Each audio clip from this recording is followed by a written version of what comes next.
इसी नगर में राजा मूलचंद राज्य करते थे। वह सदा अपनी प्रजा का बहुत ध्यान रखते थे। एक बार उन्होंने सोचा कि कहीं राज्य में कोई दुखी तो नहीं, मुझे इसका पता लगाना चाहिए। इस बात को सोचकर वह बहुत परेशान रहता है।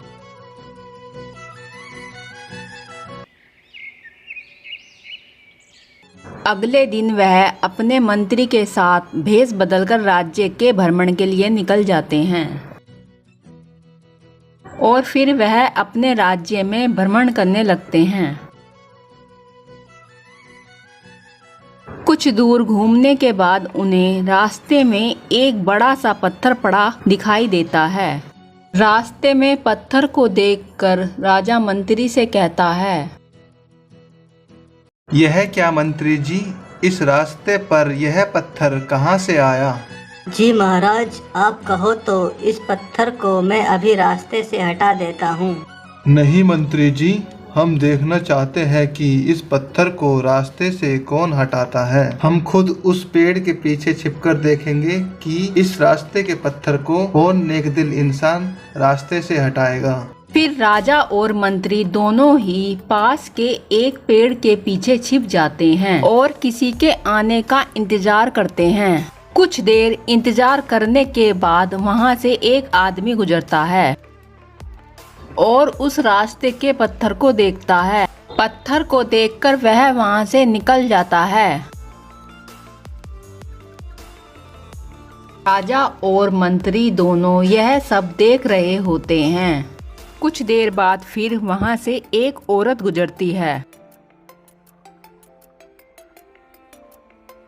और उस पत्थर को देखकर कहती है, अरे यह पत्थर रास्ते में पड़ा हुआ है और किसी ने इसे हटाया भी नहीं। लोग कितने आलसी हो गए हैं। यह कहकर वह वहां से चली जाती है।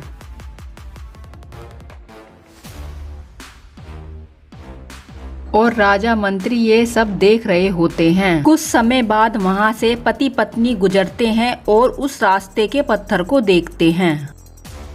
अरे यार, यह क्या, रास्ते में यह पत्थर पड़ा हुआ है और किसी ने भी इसे नहीं हटाया। चलो हमें क्या, हम तो बराबर से निकल जाते हैं, वैसे भी हमें देर हो रही है। यह कहकर वह दोनों भी वहां से निकल जाते हैं। यह सब देखकर राजा और मंत्री बहुत दुखी होते हैं। कुछ समय बाद वहां से एक बूढ़ा आदमी और एक बालक गुजरते हैं और उस पत्थर को रास्ते में पड़ा हुआ देखकर बूढ़ा आदमी कहता है, अरे यह क्या, बड़ा पत्थर रास्ते में पड़ा हुआ है। इससे तो किसी को गंभीर चोट लग सकती है। हमें इसे रास्ते से हटाकर किनारे कर देना चाहिए। ठीक है चाचा जी, आओ हम मिलकर इसे रास्ते से हटा देते हैं। फिर वह दोनों उस बड़े पत्थर को रास्ते से हटाने लगते हैं। राजा और मंत्री यह सब देख रहे होते हैं। काफी कोशिशों के बाद वह दोनों उस पत्थर को रास्ते से सड़क के किनारे लगा देते हैं। बेटा, आज तुमने बहुत अच्छा काम किया है। हमें अपने साथ साथ दूसरों के बारे में भी सोचना चाहिए। जी चाचा जी, मैं आपकी यह बात हमेशा याद रखूंगा।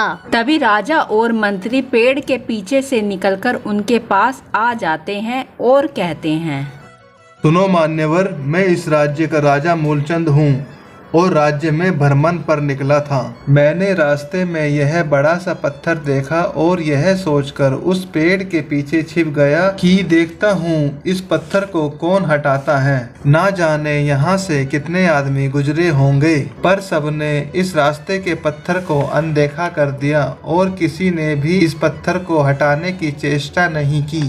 आप दोनों ने यह कठिन कार्य बड़ी खुशी खुशी से किया।